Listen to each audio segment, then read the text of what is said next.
Hi friends, welcome to my channel. இந்த வீடியோவில் நம்ம ஷேடிங் பண்ணிவிட்டு கிருஷ்ணரோட கதையை கேட்கலாம். அதுக்கு முன்னாடி இதோட பார்ட் 2 வீடியோவையும் பார்ட் 1 வீடியோவையும் டிஸ்கிரிப்ஷனில் கொடுத்துருக்கேன், அண்ட் ஐகான்லேயும் கொடுத்துருக்கேன். மறக்காமல் போய் செக் பண்ணி பாருங்கள், வீடியோ இன்ட்ரெஸ்டிங்காக இருக்கும். ஸோ போன வீடியோவில் கிருஷ்ணரோட பிறப்பு அண்டு வளர்ப்பு பற்றி நம்ம பார்த்தோம். பிறப்பு வந்து ஃபுல்லாக பார்த்துட்டோம், வளர்ப்பு வந்து பாதி தான் பார்த்து வச்சோம். அதோட ஸ்கெட்சிங் வீடியோவையும் பார்த்துருப்பீங்க. ஸோ இந்த வீடியோவில் வந்து நம்ம கதை கேட்டுக்கிட்டே ஷேர் பண்ண போகிறோம். வாங்க வீடியோக்குள்ளே போகலாம். இந்த வீடியோவில் நான் கிருஷ்ணரோட மீதி கதையையும் கிருஷ்ணர் எப்படி சொர்க்கம் சென்றார் அப்படிங்கிறதையும் சொல்லியிருப்பேன்.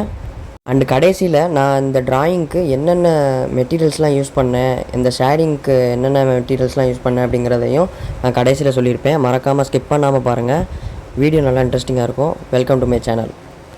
போன வீடியோவில் கிருஷ்ணர் வந்து வியாபாரிகிட்ட வந்து பழம் வாங்கி சாப்பிட்டு அந்த பழத்தை வந்து தங்கமாக மாற்றுற கதையை நம்ம கேட்டிருப்போம் கடைசியில்.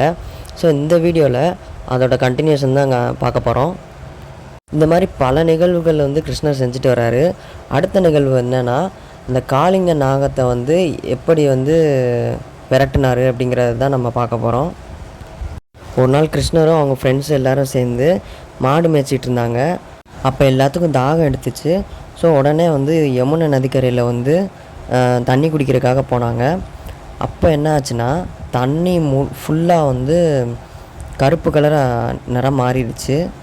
இதை பார்த்த எல்லாருமே வந்து பயந்து இந்த தண்ணியிலேருந்து வெளியே வந்துட்டாங்க. பசு எல்லாருமே வந்து கூட்டிகிட்டு போயிட்டாங்க.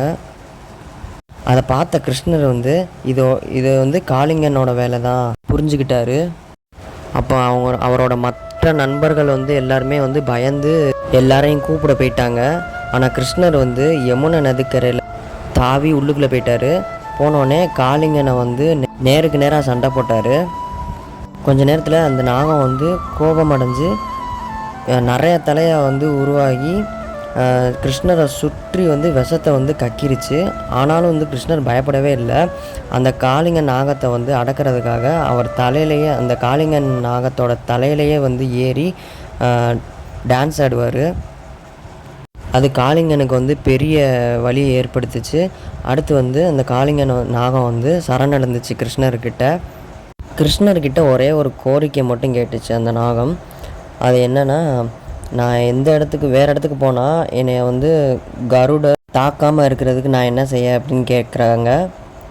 உடனே கிருஷ்ணர் வந்து, என் காலடி வந்து உன் மேலே இருக்குது, அதனால் வந்து உனக்கு ஒன்றும் ஆகாது, நீ எந்த இடத்துக்குனாலும் போகலாம் அப்படின்னு சொல்லிட்டு விட்டுருவார்.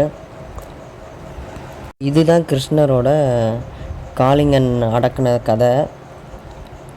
இதுக்கப்புறம் பார்த்திங்கன்னா, கிருஷ்ணர் வந்து மதுராவுக்கு போகிறாரு. மதுராவுக்கு போனோடனே கம்சனை வந்து சந்திக்கிறாரு. சந்தித்தோடனே 2 பேர்த்துக்கும் யுத்தம் நடக்குது. யுத்தம் நடந்தோடனே மல்யுத்தம் நடக்குது. 2 பேருமே நல்லா தாக்கி சண்டை போடுறாங்க. சண்டை போட்டு இறுதியில் வந்து கிருஷ்ணர் வந்து ஜெயிச்சிடுறாரு. ஜெயித்தோடனே அவரோட பேரண்ட்ஸான தேவகியையும் வசுதேவரையும் வந்து விடுவிக்கிறாங்க. அதுக்கப்புறம் கிருஷ்ணர் வந்து மதுராவை வந்து ஆட்சி செய்கிறாரு. இதுக்கப்புறம் பார்த்திங்கன்னா, மதுராவிலேருந்து துவாரகையை வந்து கிருஷ்ணர் கட்டுறாரு. விஸ்வகர்மாவோட உதவியால் கட்டுறாரு. பிரம்மாண்டமாக நகரம் உருவாகுது. இந்த மாதிரி நகரத்தை வந்து வேறு எந்த அரசர்களும் வந்து செஞ்சதே இல்லை. இப்படிப்பட்ட நகரத்தில் வந்து செல்வங்களுக்கும் உணவுகளுக்கும் பஞ்சமே இருக்காது. இதெல்லாம் ஒரு பக்கம் இருக்க, கிருஷ்ணர் அடுத்தபடியாக மகாபாரதத்தில் வந்து என்ட்ரி ஆகிறாரு. அர்ஜுனரும் கிருஷ்ணரும் ஃப்ரெண்டாகிறாங்க. கிருஷ்ணர் அர்ஜுனருக்கு வந்து நிறைய அறிவுரை சொல்கிறாரு. மறைமுகமாக தான் சொல்லுவார். அதை சொல்கிறதுலேருந்து அர்ஜுனனை வந்து கேட்டுட்டு அந்த செயலை வந்து செஞ்சிருவார். அடுத்து கிருஷ்ணர் சூதாட்ட மண்டபத்தில் வந்து திரௌபதியை வந்து துகிலுரியாமல் காப்பாற்றுவார். அடுத்து கிருஷ்ணர் பாண்டவர்களுக்காக துரியோதனனிடம் வந்து தூது செல்கிறாரு. இங்கே துரியோதனன் வந்து கிருஷ்ணரை வந்து சிறைப்பிடிப்பார். சிறைப்பிடித்தோடனே கிருஷ்ணர் வந்து மாயா வலையில் வந்து சிக்க வச்சு அங்கேருந்து தப்பிச்சிருவார். அடுத்து குருக்ஷேத்திரம்னு ஒரு பகுதியில் வந்து யுத்தம் நடக்குது, கௌரவர்களுக்கும் பாண்டவர்களுக்கும். இதில் வந்து கிருஷ்ணர் வந்து ஆயுதம் ஏந்த மாட்டேன் அப்படிங்கிறத வந்து சத்தியம் செஞ்சுருவார். கிருஷ்ணர் வந்து அர்ஜுனனுக்கு வந்து தேரோட்டியாக போவார். முதல் நாள் போடுறப்ப கிருஷ்ணர் வந்து அர்ஜுனனுக்கு வந்து கீதை உபதேசம் செய்வார். அதன்படி அர்ஜுனன் வந்து போரிடுவான். இதே மாதிரி பார்த்திங்கன்னா 18 நாள் போர் முடியும். பாண்டவர்கள் ஜெயிப்பாங்க. பாண்டவர்கள் ஜெயிக்கிறதுக்கான முக்கிய காரணமே வந்து கிருஷ்ணர் தான். ஏன்னா அவரோட அறிவுரையை வந்து கேட்டு தான் வந்து பாண்டவர்கள் வந்து ஜெயிப்பாங்க. கடைசியில் யுத்தம் முடிஞ்சு ஹஸ்தினாபுரத்துக்கு வந்து பாண்டவர்கள் கிருஷ்ணர் எல்லாமே திரும்பும் போது காந்தாரி வந்து சாபம் கொடுத்துருவாங்க கிருஷ்ணருக்கு. அதே மாதிரி சாபம் வந்து பலிக்கும். அது என்னென்னா, கிருஷ்ணர் வந்து தனியாக இருக்கும்போது ஒரு வேடனால் அவர் வந்து கொல்லப்படுவார் அப்படிங்கிறது தான் வந்து அந்த சாபம். அது மட்டும் இல்லாமல் அதனால் துவாரகையே வந்து மூழ்கி கடலுக்கு அடியில் போகும் அப்படிங்கிறது தான் அந்த சாபம் காந்தாரி கொடுப்பா. அதே மாதிரி கிருஷ்ணர் தனியாக இருக்கும்போது ஒரு வேடன் வந்து கிருஷ்ணர் காலை வந்து மானாக நினச்சி அம்பு விட்ருவான். ஸோ அந்த அம்பு வந்து கிருஷ்ணர் காலில் பட்டு கிருஷ்ணர் வந்து சொர்க்கத்துக்கு போயிடுவார்.